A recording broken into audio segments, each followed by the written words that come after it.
Colonel Rob Maness has a lifelong record of providing dedicated service to this nation. Having worked his way up from the enlisted ranks to full colonel, he served our country for more than 32 years. He has served as a bomber squadron commander, bomb disposal technician, Joint Chiefs of Staff Operations Officer, assisted the National Security Team with the campaign plan for the global war on terrorism. He authored the first theater nuclear war plan and served as the Vice Commander of America's largest airborne intelligence wing. Colonel Rob Maness is a true American hero.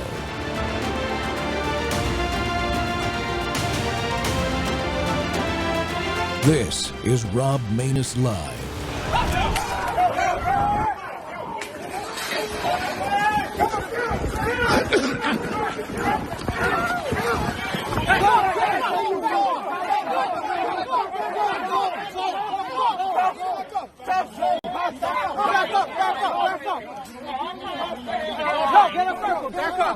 Get a circle.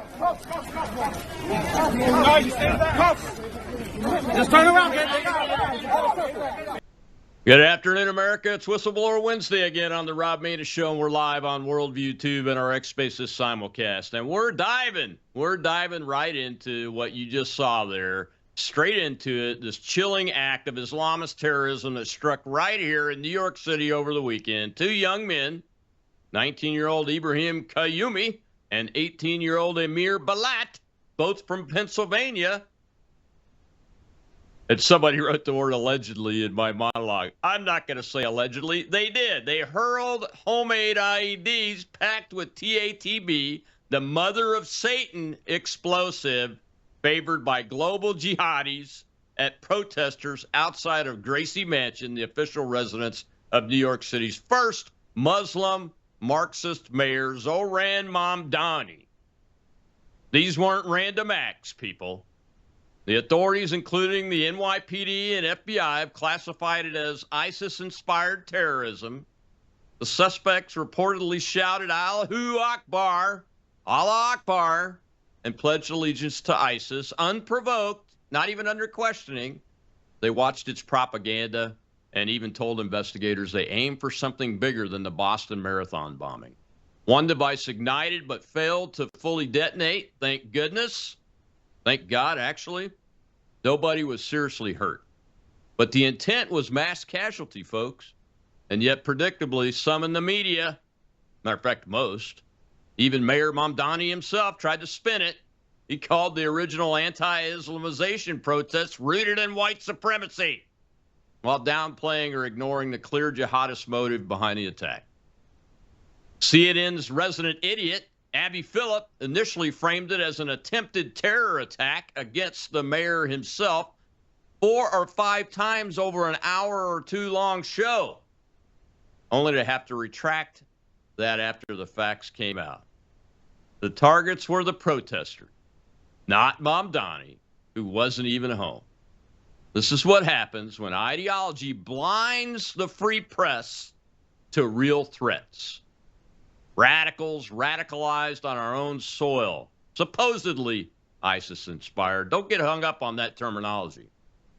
They were enabled by open borders and soft policies. And we're joined again by veteran TV news producer, Substack host at the Analyst, former diplomat and current anchor for Real American Sunrise Early Edition, the Real American Sunrise Early Edition, plus the new show, the NewsHour Weekend Edition on 77 Talk Radio WABC out of New York City. Jake Novak. Jake, welcome back to the show. Thanks for having me.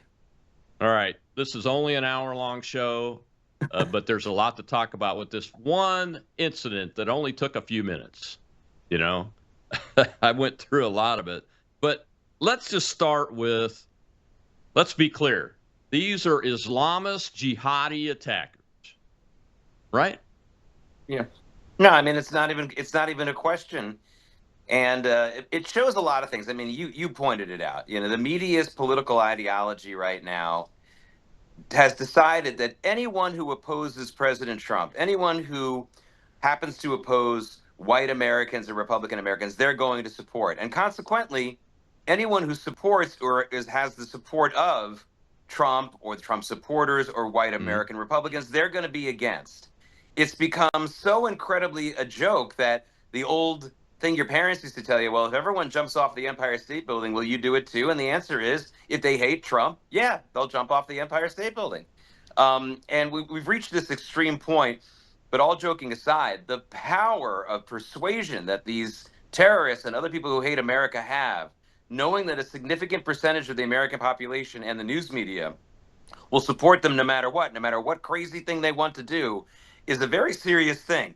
I mean, I've never seen any group have that much power over the news media in such a way, not even during the early days of after 9/11, when everyone was really feeling pressure to be super patriotic. That didn't last. This has been going on now for 10 years.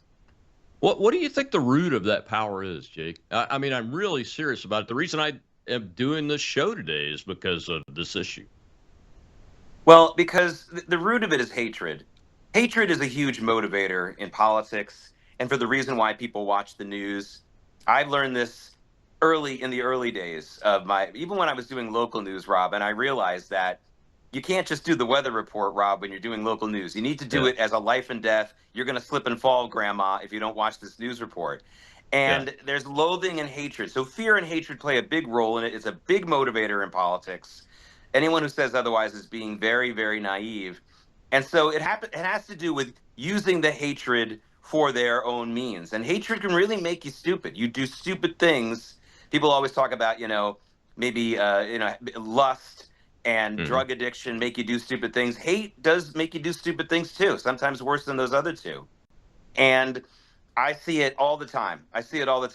For example, there's not one environmentalist I've met in years, one feminist I've met in years who really actually cares about women or the environment. They just hate white men and the oil companies.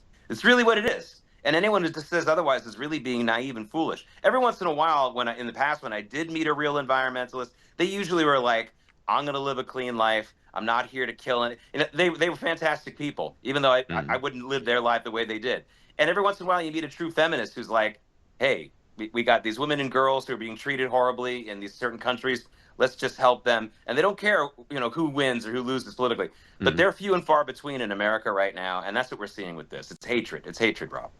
Yeah, it is. A name popped into my mind when you said that about the real environmentalist, Ed Begley. I can't remember what show he was on. He was a TV guy. Ed Begley Jr. That's the way he even did a little documentary series about his life and everything. That's kind of the way what you get from him. It's nutty. It's funny you mentioned him. I used to put him on my show on Fox, and we would ask him, how did you get here, Ed? And he'd be like, I walked, or I rode my bicycle. And we say, hey, listen, Ed, we got to give you credit. I wouldn't want to live in a compost heap like you do, but at least you walk the walk. And I've never heard him. I'm sure he did once or twice. Maybe the viewers might remember. But for the most part, he's not out there giving nasty grams to the Republican Party. He's just living his life. Right. Yeah, exactly.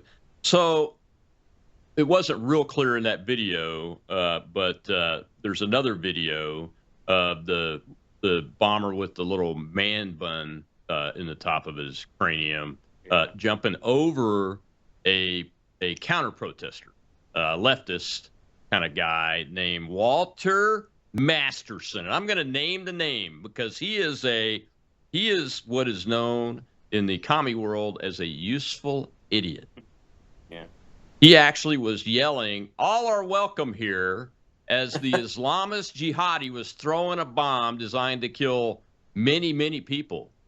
I mean, we'll talk about the device in the last segment of the show, using my EOD expertise, and we'll talk about how we know how deadly those are.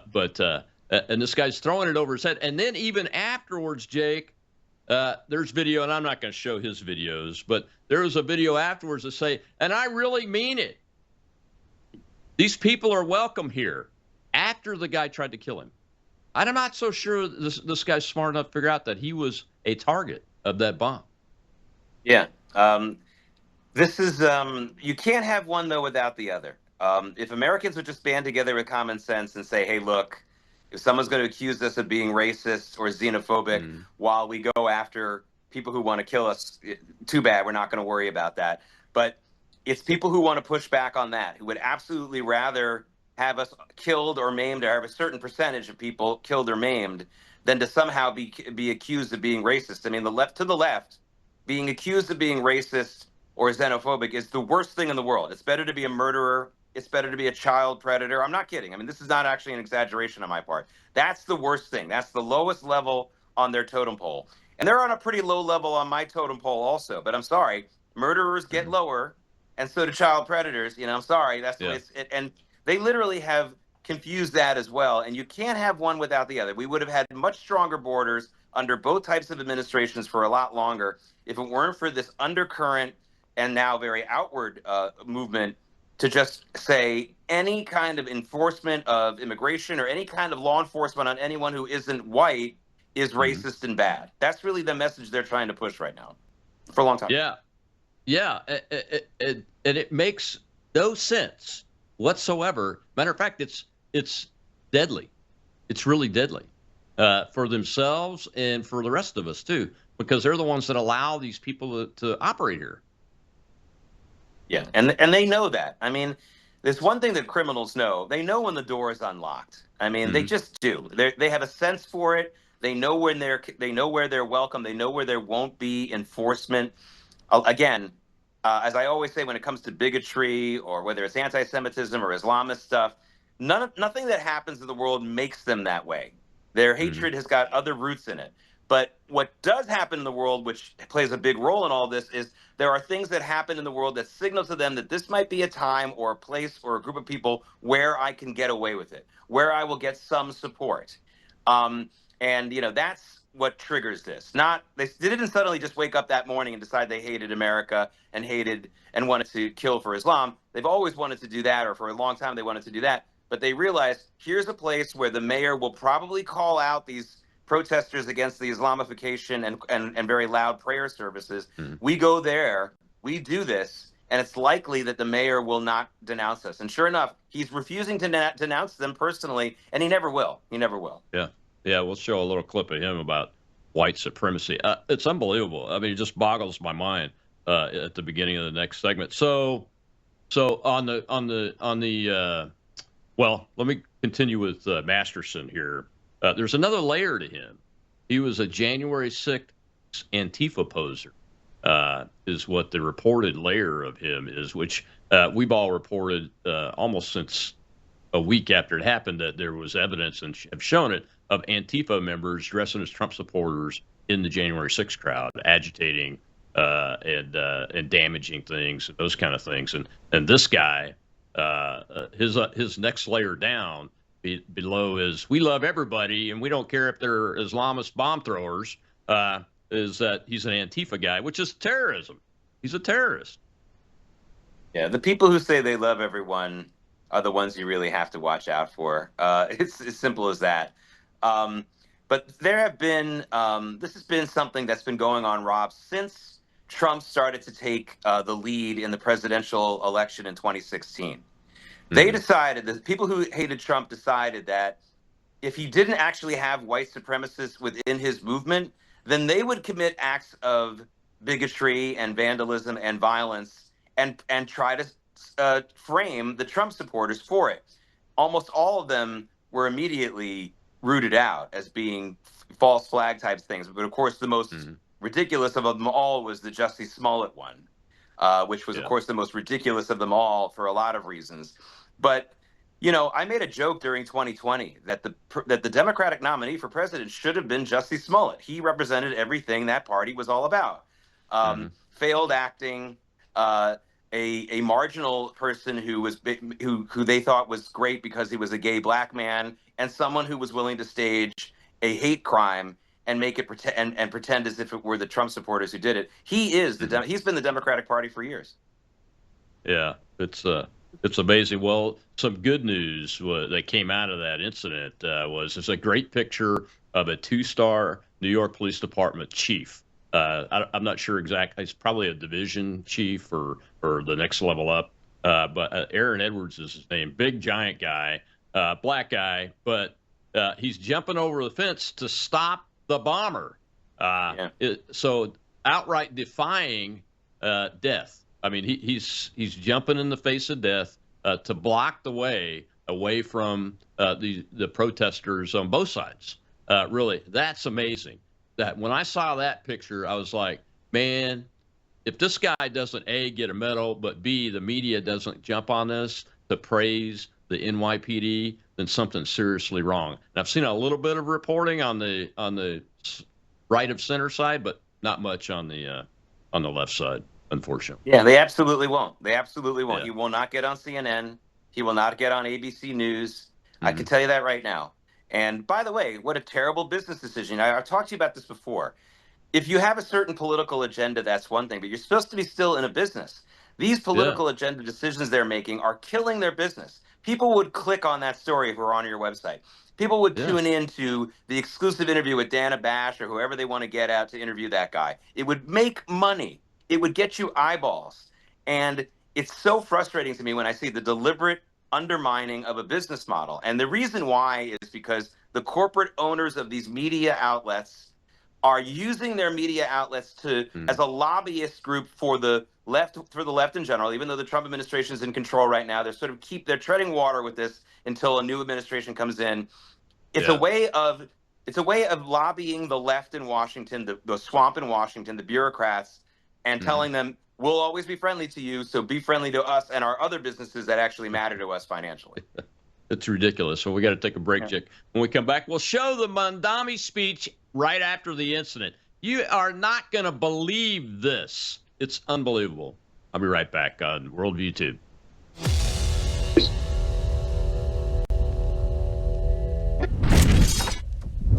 What if millions around the world could access Bible teaching and worldview training for free right now without hitting a paywall?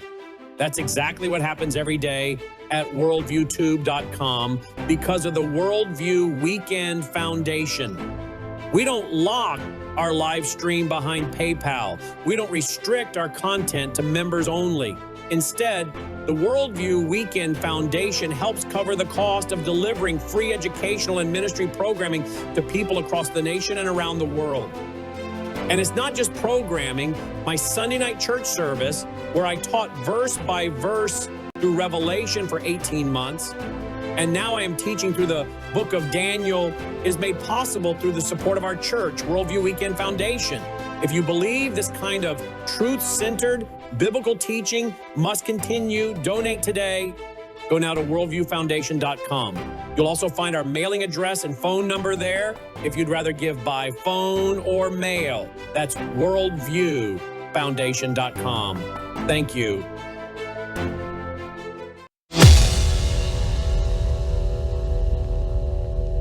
Of us were home at the time.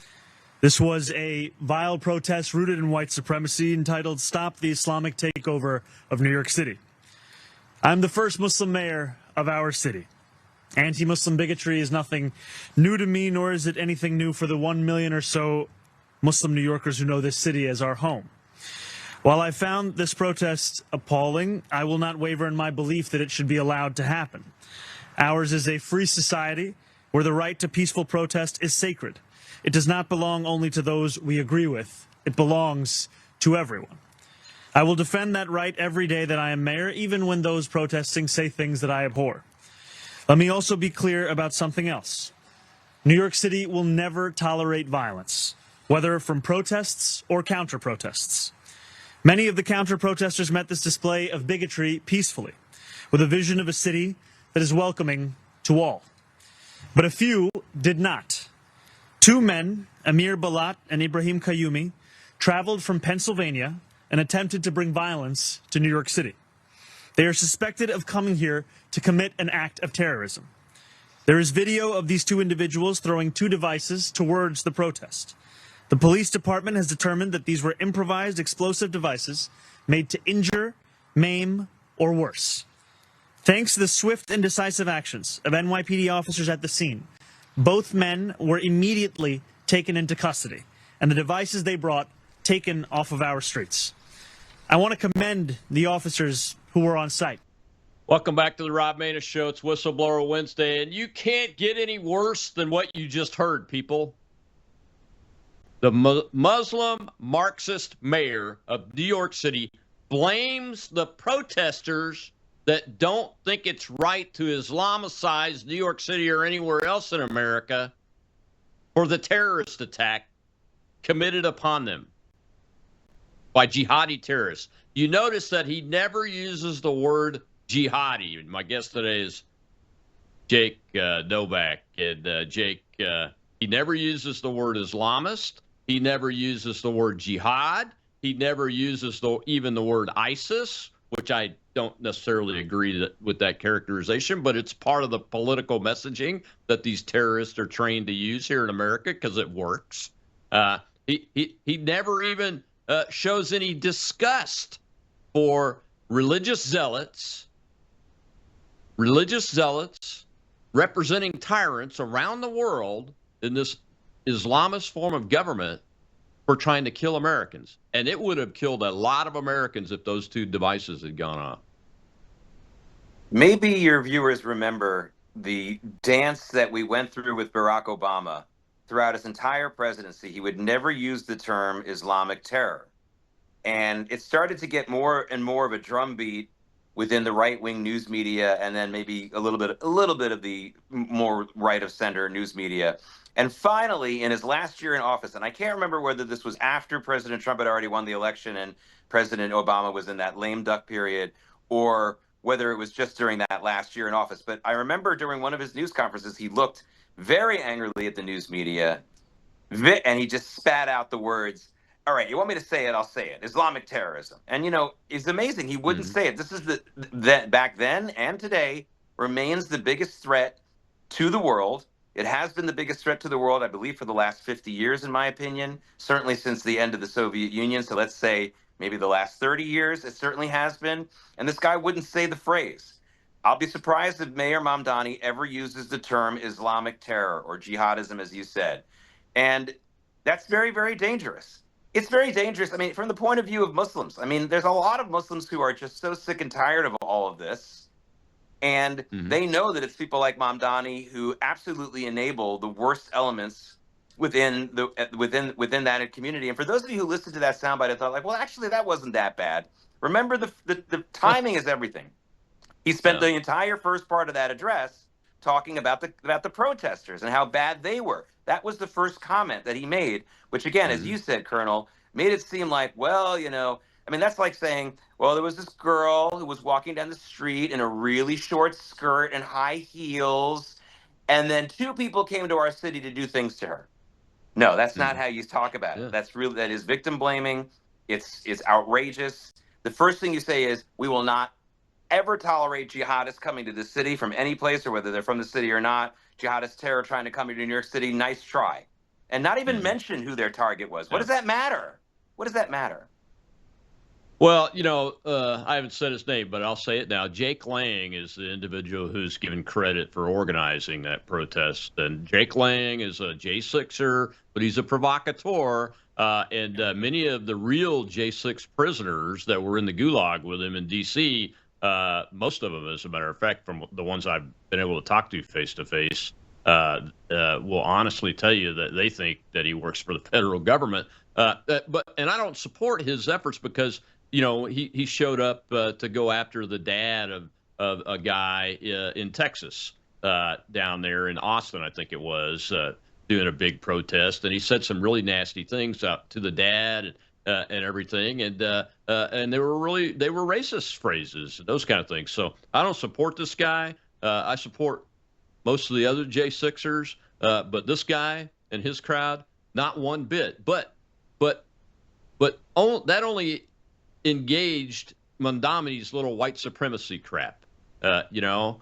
So whether I support this guy or not, let's just be clear. That is no excuse for this response to not be aggressive against Islamic jihadism, because that is what is happening. And we haven't even used the term sleeper cells yet. This is why I don't like the ISIS phrasing. Look, it's a good talking point. We like using that because everybody recognizes it here. We know they're the enemy. We've spent a lot of resources and lives killing ISIS. But the Iranians have sleeper agents inside this country, amongst others, Hamas, Hezbollah, probably some on the Sunni side too. Al-Qaeda is here. We know those types of folks are here. Let's just stick to what it is. It's Islamic jihadism, and these two guys were probably part of some type of sleeper cell operation. Not necessarily that they were sleepers themselves. They were just the bomb throwers, the executors of the operation. And we'll talk a lot more about what I think about that in the last segment when we talk about the devices and how they're made and those kind of things. But we shouldn't use Jake Lang being present as an excuse to ignore the reality, should we? No, I mean, this is just like the Charlie Hebdo cartoon. You know, as someone growing up in a religious tradition, I don't want to see cartoons of prophets from the Bible in a gay kiss together with someone either. But this was this lame excuse for a massive, deadly protest, which, by the way, only killed Muslims. They just, you know, in the crazy protests that ensued in France more than 10 years ago when the whole Charlie Hebdo thing happened. Of course, that was not acceptable. It was just ridiculous that a cartoon in a newspaper literally led to the deaths of a number of people. And by the way, eventually led to the death of Charlie Hebdo. It doesn't exist anymore. France completely surrenders to this, as they do to everything else. But we don't want to become like France, where we decide that some guy who's looking for his own self-aggrandizement starts these kinds of things, and suddenly we're making excuses for people who want to kill people over something. Again, I mean, if we have to reiterate this again, the only time it's justified for you to kill is when someone is coming at you with a deadly force. That's it. End of story. Not, oh, he insulted me, or, I mean, we see this all the time in urban areas in the United States where people shoot each other because someone, got their sneakers dirty. I mean, we don't want that here in the United States. There's no excuse for that. But it's a good thing the feds have this case. I mean, Bill O'Reilly was saying the other day, these guys are never going to get out of prison for the rest of their lives, and that's good.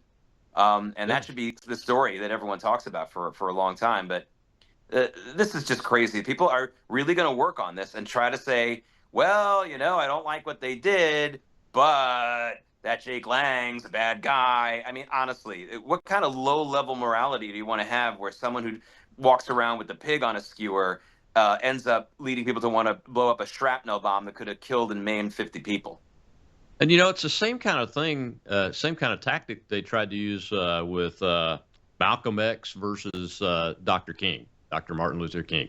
Same kind of thing. Well, that X guy, he's a bad dude, and in later times, Jesse Jackson and Farrakhan.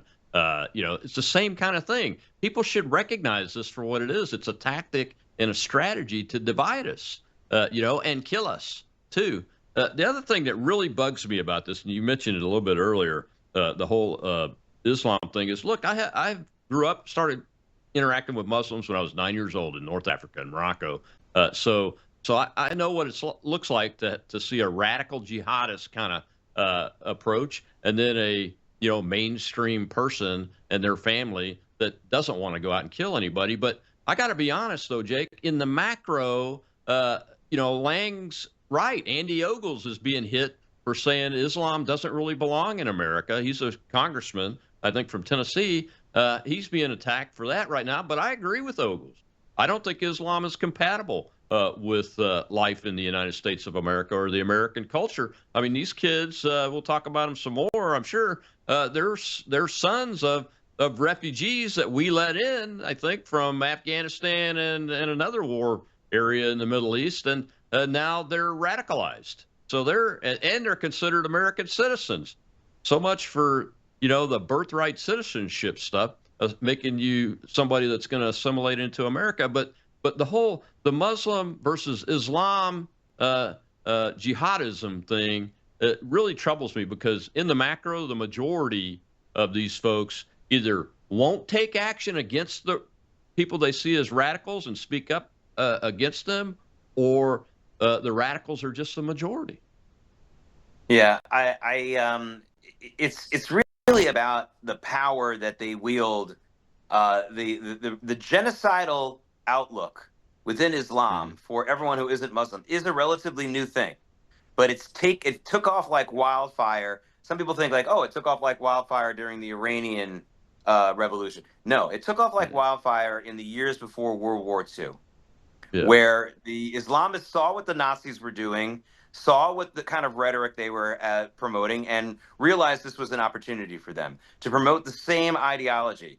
You know, the reason why these Islamist groups sound so much like Nazis is because they are Nazis. They were literally like an auxiliary of the Nazis. There was a Islamist division of the SS. I don't think it had a lot of people in it, but still, they had their little group. The leader of the Palestinian terrorists and the Palestinian movement, the Grand Mufti, was a guest of Adolf Hitler throughout World War II. And he did a radio show in Arabic just outside Berlin every day, 7 days a week.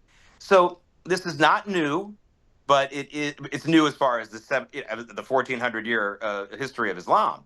But it's not new to us in our world. It's been going on for a long time. It predates Iran. It predates all this other kind of stuff. It predates Islamic Iran. And it very much is Nazi-inspired. And it's really there's no neo-Nazi group in the United States. There's no skinhead group that has anywhere near the success of the Islamic wing of Nazism, which still lives and thrives today. It needs to be thrown off. And you're right. They just haven't done a good enough job in the Muslim world throwing it off. There's one or two countries where where we see good stuff, like Indonesia, but not enough. And Indonesia is a good one to have because it's so populated. But we need to see more of a commitment from more Muslim leaders against this Nazification of their own religion. And it's been ridiculously wanting for 90 years.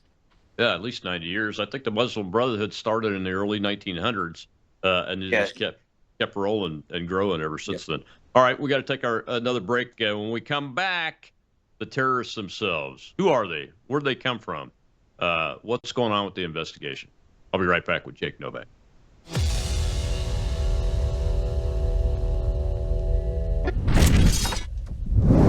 News is moving faster than ever, and so are we. Worldview Tube brings you 24/7 live stream coverage and now real-time alerts when it matters most. Once you have the Worldview Tube app installed, exit the app and navigate your way to Settings. In Settings, locate the tab labeled Notifications. Select the Notifications tab. Scroll down until you locate the Worldview Tube app icon. Select the tab, and here you can turn on and customize your notification experience for the Worldview Tube app. News doesn't wait, and neither should you. Turn on push notifications to stay informed. Every headline as it happens.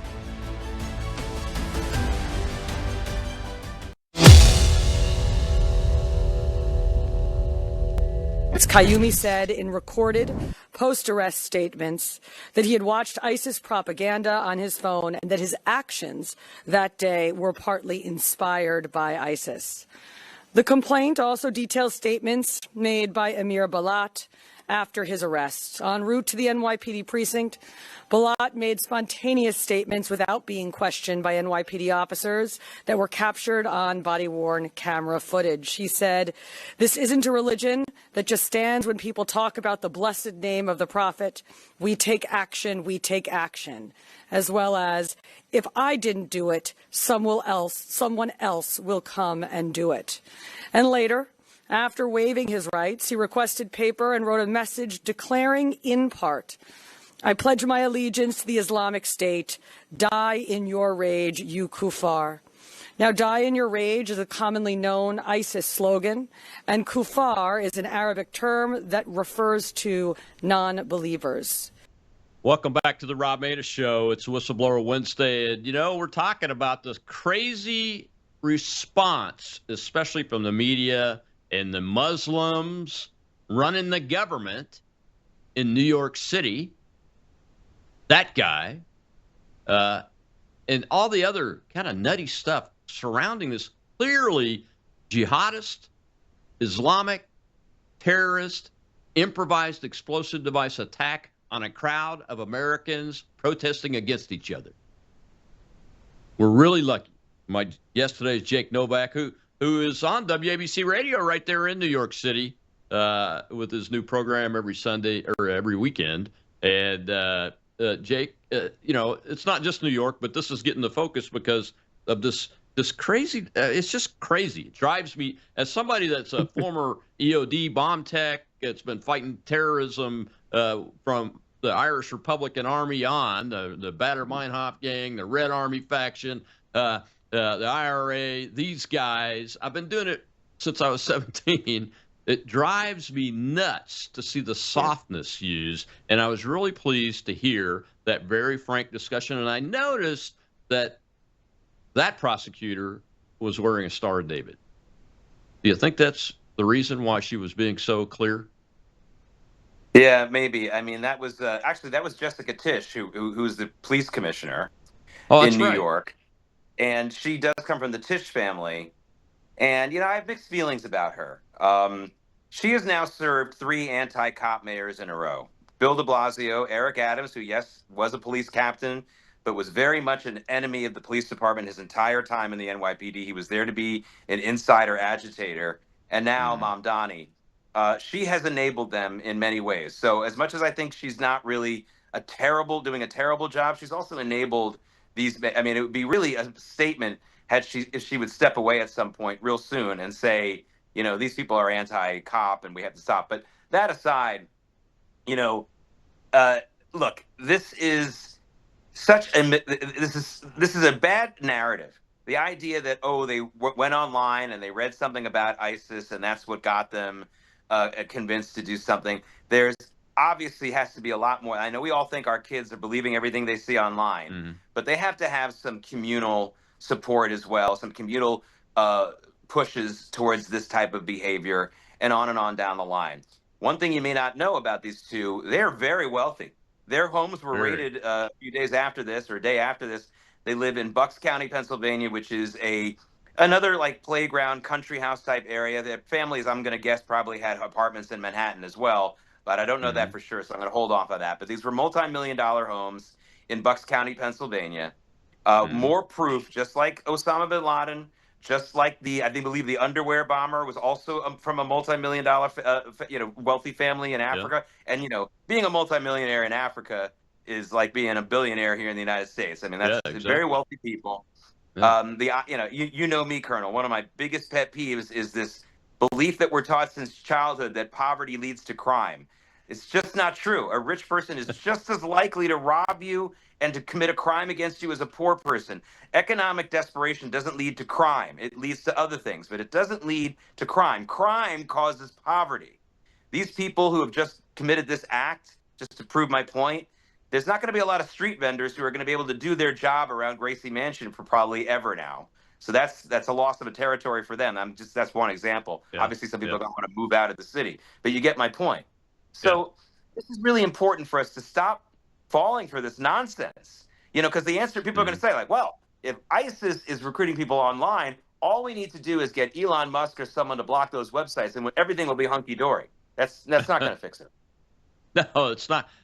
Propaganda may be like pouring gasoline on a fire, but that's not the core. The core of this is this ideology, and let's talk about these two guys. They're 19 and 20-ish, so late teens, early 20s. Typical males. Males are typically the recruits to do the dirty work of setting the bomb and blowing it up or shooting people, actually shooting the people and those kind of things. But they're not poor. You just pointed out, usually these kind of guys that get recruited for like suicide bombers and those kind of things in the Middle East, their families are in poverty. Their parents are promised financial reward. So they recruit them that way. Well, these parents already live in $2 million houses, as you pointed out, and it wouldn't surprise me if they have apartments in Manhattan. So America's been really good to them. So it can't just be the propaganda online. I mean, I read their propaganda all the time, and I'm not radicalized to be a jihadi. I'm radicalized against having Islamists in my country. Yeah, it's because I'm an American and they're Americans. Yeah, I think one of the things that I would differentiate between Islam not being the idea that Islam isn't compatible with the United States, which I think with our country, I would more say it's the internal culture of the Muslim community in the United States for the most part, and not necessarily the religion, although the religion has a huge problem with pluralism. One of the greatest things that happened to mankind is 500, 600 years ago, Christianity decided it didn't need to behead the people who weren't Christians anymore or weren't loyal to their form of the church. But that was 500 years ago. If you remember, Barack Obama, every time people forced him into admitting that Islam has this problem about not having pluralism, he talked about the Crusades like they were yesterday. He was right to say that there was a time in Christianity when that was true, but that was 500 years ago. I mean, come on, can you get a break for five? I mean, I want my insurance company to give me a break for 3 years without a speeding ticket. What can we give Christians for 500 years without a crusade? I mean, come on, man, give me a break. So, I mean, I'm only half joking. But the problem is, I actually think it's more likely that we're going to see this kind of stuff from wealthier Muslims, from more successful Muslims. This Mahmoud Khalil, who is this perpetual student, welcomed with open arms to Columbia University. We have no idea what his academic credentials were, probably nothing. Comes from a relatively wealthy family. These people come from wealthy families. Barack Obama didn't always live a wealthy family life, but he lived a pretty good life. I mean, take a look at his high school graduation picture. He had a pretty nice life. And this has been a theory I've had for a long time, Colonel, that wealthier Muslims who come to this country and are successful, very often it makes them even more guilty and even more hateful because it forces them to realize, or something they're trying not to realize, but it pushes them in the direction of having to recognize that their hatred for Americans, their hatreds for the Kafar are so not justified. We've treated them better than their own people. Listen to Bridget Gabriel's story, the Lebanese Christian woman, about how Arabs treated her and her family much worse than the kind Israelis back during the Civil War in the 70s. So I think this makes them even more volatile because the realization that your own people have failed, are murderous, to you, forget about other people, that's a hard one to swallow. Hard one. It is. It is. Well, we got a question in the audience. Let's go ahead and take that. Go ahead, Shel. We have Deb, sir. Thank you, Shel, and thank you, Rob and Jake. I have a question for Rob and Jake. So when Mamdani when he had his little interview or his whatever he did, his speech, you know, he said about hatred in our state. That's fine, except for one problem. Why was it okay for him to say that hate has no place, but yet it was okay to have the Palestinians protesting against the Israelis in New York City? A good question. That's my question. Great question, Jay. Yeah. And why did he visit a mosque not that long ago where they are loyal to Iran, where the leaders of that mosque have called for the death of Americans? Why did he host at his home for an iftar dinner? You know, every night they break the fast for Ramadan and they have a special dinner. Why did he have Mahmoud Khalil and some other terrorist sympathizers there? Why is he married to a woman who liked hundreds and hundreds of videos of October 7th atrocities on her social media account? You know, this wasn't like, oh, I believe that the Gazans are being brutalized. This was someone who was liking the videos of the brutalization. I mean, the brutal stuff. This is a sick person, and never took them down. You're absolutely right. It's a good question. It's ridiculous. These are hate groups. These are groups that absolutely are banking on it. And he is absolutely in bed with them. And they use blood libels like calling the Israeli war with the Hamas a genocide. It's not a genocide. Calling it that is really quite a disgrace, especially for someone in my family. You know, my family members were killed by an actual genocide. So it really bothers me. And calls it apartheid. It's also not apartheid. These people are really dangerous. They're really dangerous. And you're right. They need to be called out for their own hatred. But here we are in America. This is just what we were talking about at the beginning of the program. You have a group of people in America who, as long as it angers the people they don't like, they will say 2 + 2 is 5. They will cut off their own heads. They will allow their own children to be in danger. They will, I mean, literally, these are people who say, I will allow a 35-year-old sex offender male to be in a locker room with my daughter because it angers Trump. These people these people need serious help. And if the psychiatric community weren't almost completely under the same spell, I have yet to meet more than 1 or 2 psychiatrists in this country who also don't have Trump derangement syndrome. But if that weren't the case, I would send all these people to psychiatrists. But most of them are also under the influence of this absolute fever pitch hatred of this country that's gone out of control in the last 11 years. That reminds me, I wonder if TDS was ever put into the DSM as an actual mental disorder. It should be. It really should be. We got to take our last break. When we come back, we'll talk about what's going on, because it's not just New York City where this operation was planned and resourced and perpetrated from. We'll be right back with Jake Novak.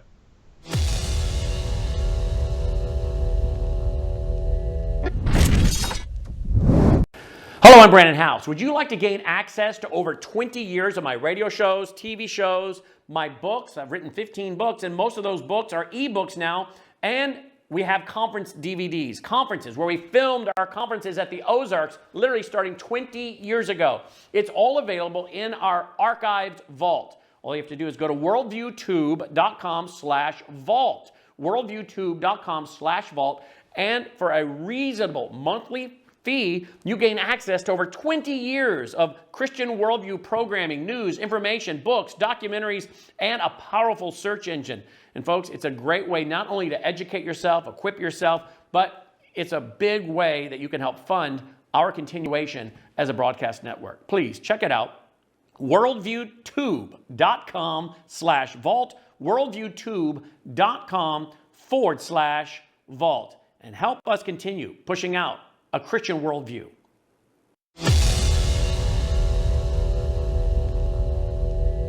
Ibrahim Kayumi and Emir Balat brought 2 homemade explosives to an anti-Muslim protest on Saturday. Thankfully, neither detonated, but as you mentioned, more homemade bombs have been found and safely removed from a Pennsylvania storage unit connected to the case. Both suspects are being held without bail after their first appearances in court yesterday on charges that include attempting to provide material support to a foreign terrorist organization and using a weapon of mass destruction. According to a criminal complaint, both men expressed support for ISIS, and one talked about watching ISIS videos.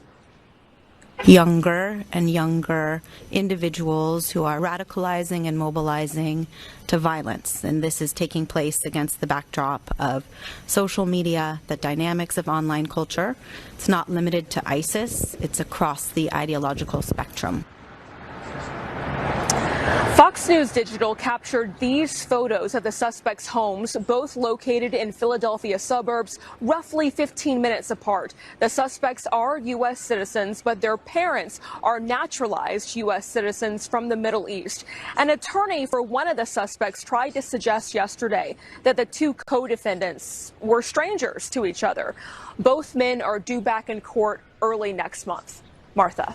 Welcome back to the Rob Maness Show. It's Whistleblower Wednesday, and we're talking about the incident with the 2 improvised explosive devices outside of Gracie Mansion in New York City, and the response to it with Jake Novak, who's the host of the Weekend News Show now on WABC Radio 77 out of New York. And Jake, a couple things. The primary explosives in these devices is a compound called TATP. Y'all can look up the chemical name for that if you want to. I'm not going to rattle it out here, but I'm very familiar with it, know it well, because that is the preferred primary explosives for jihadist terrorists around the world.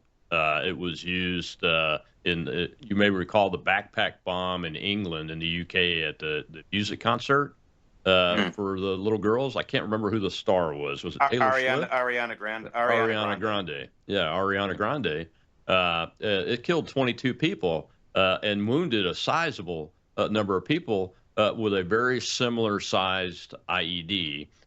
So the device itself fits the same pattern of worldwide jihadist terrorist bomb makers. And here's the other thing, and the main reason I played that clip is it talked about the storage facility in Pennsylvania that was discovered, and they reported there were devices found there, but later reporting shows that it was the chemical compound of the explosive residue that was found there, which tells me that's probably the operations location for building the devices, But this whole package, the way it's been put together, using these 2 guys, that even the storyline about, well, they've never really known each other, and ISIS, all tells me that this is part of a larger operation, that these 2 were recruited, There's a bomb maker involved. Look, folks, the bomb makers rarely ever plant their own bombs because they're a limited resource. It's a technical skill that's hard to do without blowing yourself up. So the bomb maker has not been caught. Whoever made the bomb has not been caught. Only the two jihadis that were assigned to perpetrate the act of violence, which it probably would have killed them too. Those fuses were very short, from what I could tell. Had they been around, a lot of people would have died had those devices gone off. So this whole story, the way it's building out from a factual perspective, to me tells me it's probably involved some kind of sleeper agent that's recruited them. Then you've got a bomb maker involved, so they've got to get the resource put together, teach them how to use it, and then send them on their way to the target. Your thoughts? And I think that in this case, they might have been told they had to pay for some of those materials, which is why they were wealthy people who were involved in this.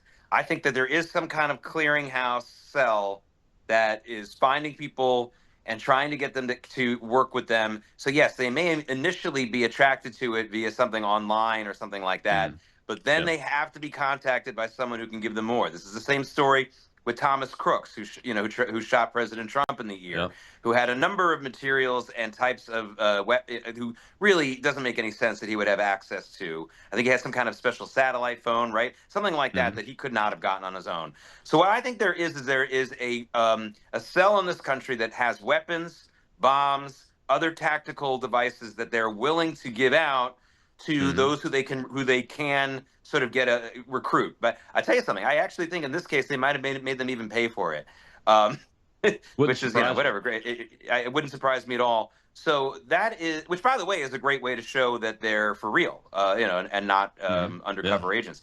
So that's I think what's going on here. Absolutely, there is some kind of sleeper cell clearing. I mean, I want to call it like a central resource. Let's put it that way, where these things can be gotten. It's probably hard to penetrate it because they want to make sure you're not an undercover agent. But when you're that young, 18 and whatever it was, 19 or 17, I mean, they probably had a good idea that they weren't sleeper agents. Although I will say this, if the FBI is listening, you know what they do in a lot of towns where a young person is found trying to get alcohol at a bar when he's underage? They bring the kid in and they say, okay, this isn't looking good for you, but, one of the ways that you can reduce your sentence, or we won't tell your parents or whatever, we'll have to tell your parents, but we're not going to get you in no trouble, is we want you to go into that other bar and try to get a drink. And if they serve it, I mean, I actually know someone who was a bartender. It was a roommate of mine who I didn't like, but he got nailed that way because the kid had been caught. In other words, this might be a good way for the FBI to work with and try to infiltrate these groups because they won't be expecting it. But anyway, that's probably what's going on. It makes no sense that Thomas Crooks and these two guys there who probably don't know how to, what a carburetor is, would know how to build a bomb like that. No way. Yeah, same thing with the Army reservist guy in New Orleans, Ryan Ruth, the way he built his sniper position. I mean, all of that. I mean, all of these things, they may not be tied to the same network or the same spot in the network, but there is a network obviously at work inside the country that does this kind of stuff. I mean, we got a question in the audience. Let's take that before we get to the end of the show. Go ahead, Shel. We have sunlight, sir. Hey, thanks a lot, Shel. And hey, Rob, how you doing, Jake? Just real quick, I mean, you hit right on what I wanted to ask you about, which is that, you look at Elias Rodriguez, who killed the two young people that were leaving the Jewish Museum in D.C. You got Luigi Mangione, who targeted the United Healthcare CEO on the streets of New York and gunned him down. All of these individuals that we're talking about are in that age group, 18 to 28. And so the thing is, we never hear about that. Do we have a question for the Colonel, Sunlight? Yeah, we don't hear about the digital footprint. So, what are your thoughts on, it may be similar techniques, but the digital footprint, I think, is important. We need to get to the bottom of that. What rooms are they in? Who are they listening to? So on and so forth. What are your thoughts? Well, I think that they're initially contacted probably on whatever existing cell phones or websites they use or emails or whatever it is, and then they're probably given burner phones, and everything else is done off the books that way. One of the reasons why we're not hearing more about the organizations that clearly are acting as a resource is not just the political stuff, and certainly under Biden, they weren't going to tell us everything about Thomas Crooks and the other places. However, I think another thing going on is it's probably a little bit of an embarrassment, even for the good men and women at the FBI, however many there are, that they haven't been able to infiltrate this yet. There is clearly a clearinghouse resource sleeper cell in this country, and I don't think they've got a lot of traction in infiltrating it. And I think they're embarrassed, and I understand that. But at some point, they need to get over the embarrassment and call the public and say, we need help. We need help finding this group.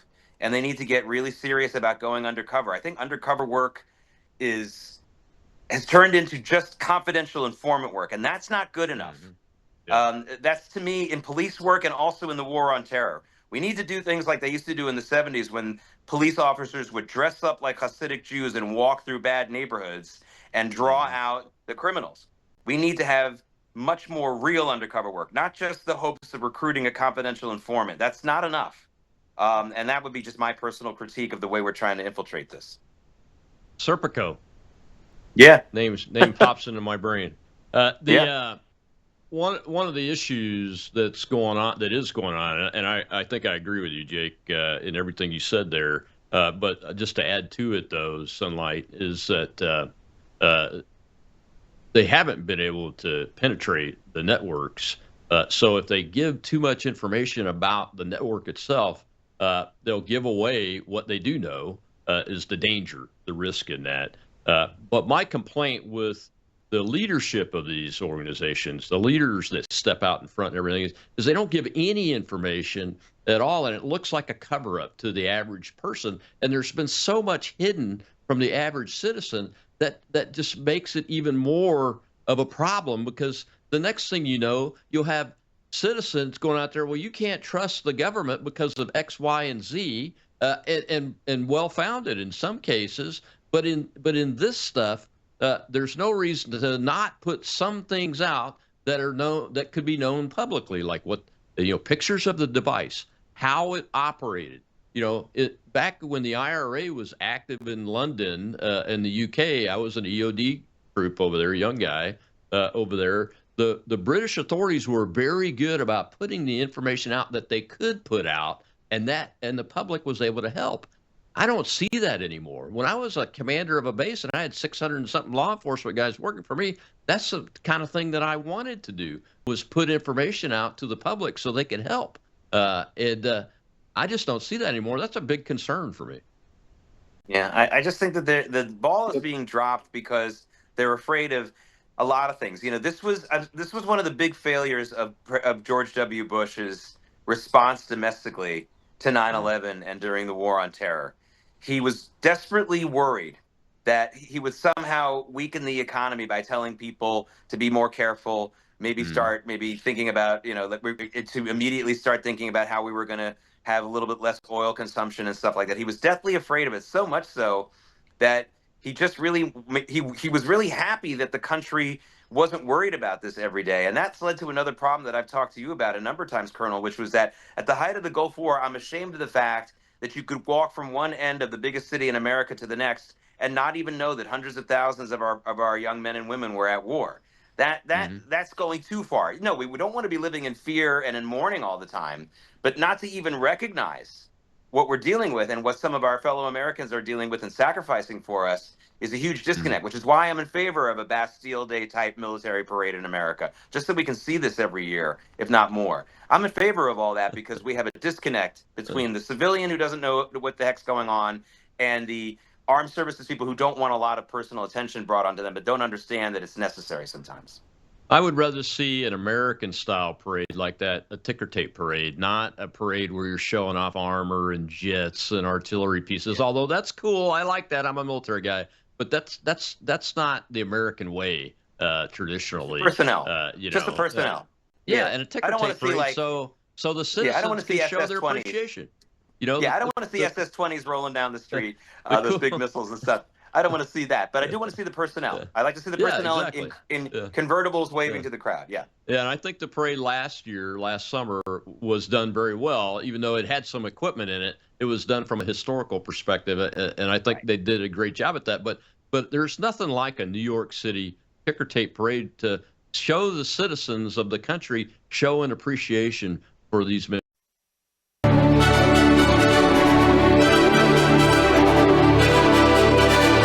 This is Brannon House Live.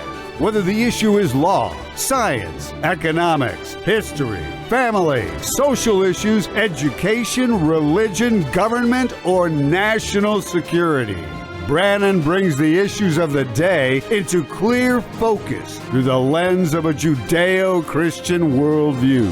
And now, here is your host, Brannon House. And good evening. Welcome to the broadcast on this March 10th. 2026. I'm going to be joined by Matt Tardio tonight and by Patrick Wood. Do you know they got human brain cells now? Human brain cells. They're training to play a video game. Here it is. Human brain cells merge with silica to play Doom. I'm going to show you the video